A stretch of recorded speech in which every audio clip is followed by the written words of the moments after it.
Welcome to the Prepared Homestead. This is Travis. Thank you all for stopping by to watch. Yeah, no walking video today. It's the day after our monthly meeting, and I have to take the day off. It's been a rough week and busy, not bad, busy. And then yesterday's meetings are always a physical drain, an emotional uplifting, but a physical drain. And so I usually try to take the day kind of as easy as I can. Call me weak if you want, but uh, I walk usually because I have a little pedometer, so it keeps track of my steps. And at the meetings, I usually walk more at the meetings than I do, when I walk just on a daily basis. So um, it's just how it is. And if you don't like it, I'm sorry. Not really. I'm not sorry. But anyways, um, if you hear yelling and screaming in the background, it's my kids and another family that's stayed with us this weekend, and they're out doing military style PT, yelling and screaming at each other, hurry, come on, run, run, run, all that kind of stuff. It's amazing how much energy they have. I wake up from yesterday's meeting and got to get the coffee. Oh, I'm tired. And they're out here at the crack of dawn running laps and yelling orders at each other, doing their morning exercises, a bunch of kids. So anyways, it's kind of funny. Just an announcement. This pertains to those of you in the Ozarks. This weekend, there is a Ozarks Homesteading Expo, and I'll leave a link down here at the bottom that you can go to. Um, this is something that if you live in the Ozarks, you should really attend. This is a pretty amazing event. We will be there. We have a booth rented, a table that we're going to set up. We'll be there on Friday, and just talking and meeting people. And if you came to our expo we had back in May, this is very similar to that. It's just a lot bigger. There'll be thousands of people there. Um, Lots of skill sharing and showing how to do things. Speakers, lots of amazing speakers, vendors. It is it's great for the homesteading and the preppers because it's just what you need. It's a great event. So I would encourage you to go to that event if you can at all possible. And if you do, stop by and say hi. I'm not sure where we will be set up, but we'll be there somewhere with a table, and it's a good thing. So yesterday, again, yes, we had our meeting, a local meeting. And one of the things that, especially this time, because leading up to the meeting, I've said this, and then really one of the very first things that I said when I opened the meeting is that it had been 5 weeks since we had our last meeting. Usually we try to do them 4 weeks apart, but because of how things worked out, it was a 5-week difference. So I said, it's been 5 weeks since we had our last meeting. I said, how much stuff has happened in the last 5 weeks? There's been a lot of stuff transpire. I mean, and everyone very much agreed that, the world had kind of gotten worse just in the last 5 weeks. A lot of things, some big things and a lot of little things. And we're talking a group of about 200 people that was there. And the one thing that I enjoy, and like I just said, it's tiring. My wife and I get up early that day. We get to the meeting early, and we're there late. We're there till well after dark, cleaning up, putting things away. And then of course today I have to reorganize and put away all the stuff that we used here at the homestead. So it is very draining, but on the other hand, it's extremely energizing. It brings hope. Brings me hope to see that there's that many people, and I know there's a lot more than 200 people in the world that are this way. But here I am surrounded by roughly 200 people that they're ready. I mean, they're not as ready as they may want to be. They may not have all their preps lined up. They may not have their physical body perfect in shape. They may not have that perfect homestead and all that, but they're ready. They're way more ready than the rest of this world. And I know that there's pockets of that all over the country, and it's so energizing to see that. We do live in a world that is spiraling out of control.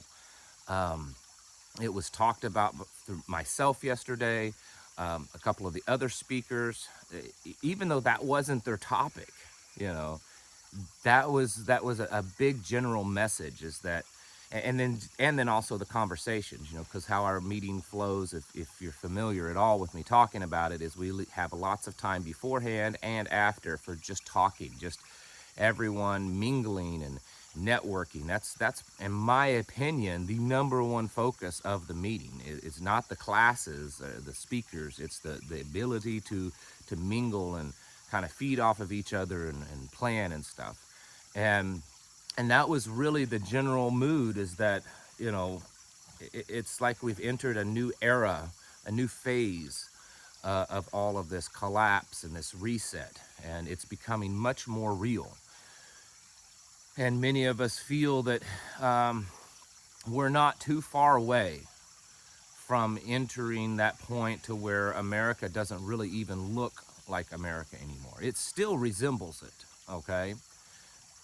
um, it resembles it enough so that the people that are still asleep don't really notice too much. I mean, they notice probably a little. They notice that they're spending more at the gas pump. They notice that they're spending more at the grocery store, and on a few other things. But all in all, they've convinced themselves that everything is still normal. The world that we live in, it's not changing. It's just going through some rough little, waves, and we'll get through that. It'll calm down, and we'll get through that.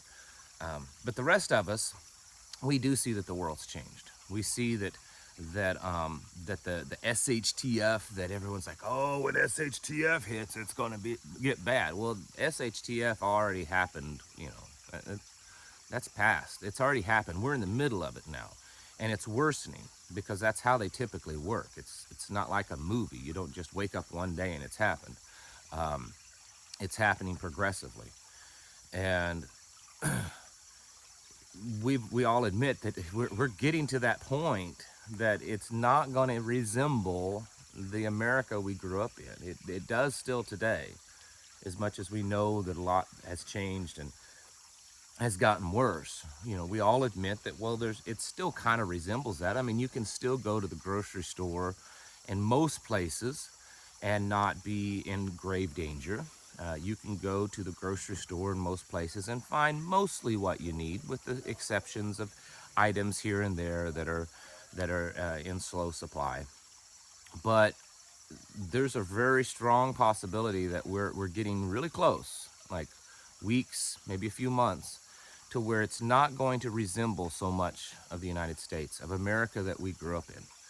And we know that. And yesterday, just being able to be there with other like-minded individuals and talk about that and share experiences, share the things that we know, ideas of how to be more prepared, ways of doing it. One of the gentlemen yesterday was talking, and I won't go into great detail because it'd be a long conversation, but he was teaching us how to, for instance, using radio transmissions, especially after it all kind of falls apart. How to talk on the radio in code, and how you can use the Bible, pull your Bible out and use the Bible as a code book. Things like that a lot of people may not know or haven't thought of. And it's amazing. I've said before in private, and I think on the channel, that I think a part, not the only, but part of all this lockdowns and stuff that we've seen for the last 2 years was to hamper and diminish just ideas and thoughts. And if you think of revolutions that's happened all throughout history, they started with people coming together and talking and sharing ideas and expanding and feeding off of each other's energies. And here in America, for the last couple of years, in a lot of places, not here, but in a lot of places, everyone was locked down and separated, and they weren't allowed to do that. And I think that was done on purpose. And so it's great to come together and feed off of each other. And again, what it gives me is, it gives me hope that maybe that we're not going to necessarily, turn this ship around. I mean, I understand that's still a possibility, But the fact that there's definitely a lot of us, and I have to believe that if there's 200 people in my area that are this way, then there's got to be a lot of people throughout the rest of the country that also are doing this or thinking this way or preparing this way, and that there is hope out there. There's hope that not everyone is going to be duped into this system that's being built around us, whatever you want to call it, this great reset beast system. That not everyone is buying into it. That there's definitely a lot of people, a lot of really smart people, a lot of really well trained people, very well prepared people, very tough people. And I don't mean tough necessarily Navy SEAL tough. That's part of it, but also just tough. Farmer tough, grandma on her knees tough. That kind of tough. There's that grit out there still in America. It's not shown on TV. It's not praised or lifted up at all in any way anymore, but it does still exist, and I'm thankful for that. And I know that many of you also meet together with other people, and you're trying to meet together with other people. You're hopeful that you can do that. Don't lose hope, because there's definitely people out there. I'll be, not in this video, but this week I've got some more local meetings in other places, not my meetings, but other people's meetings that I've been receiving the last couple of days. And so I'll start letting you know of those, and it's possible, just maybe, that some of those meetings might be in your area or within a driving distance. But anyways, I just felt like I would share that. I don't know if that's really does anything for you or is helpful at all to you in any way, but it's definitely uplifting to leave there. It's again, some of you know what I'm talking about. Physically, my body is just worn out. I mean, I don't feel like doing anything today. I mean, I'll do things today, but I could probably just sit and do nothing and be okay with that. But mentally and emotionally and spiritually, that fellowship, I feel very fully energized and very on fire, and that's a good thing. And I think that that's part of what they're trying to stamp out. They don't want that. They don't want us to. They want us to just be, their little slaves and just listen to them and be completely dependent upon the system. And many of us have said no, that's not going to happen, folks. Um, Even if you can't find a group, um, you know, realize that through watching videos like mine, other channels, that there are a lot of people out there. There's a lot of people out there that are doing the same thing that you're doing, that believing the same way that you're believing, and that there is still hope out there. That not everyone is going to fall victim to their evil global plans. There are many people out there getting their houses in order. Most definitely. Folks, prepare yourselves mentally, physically, and spiritually. Thank you for watching, and I'll catch you in the next video.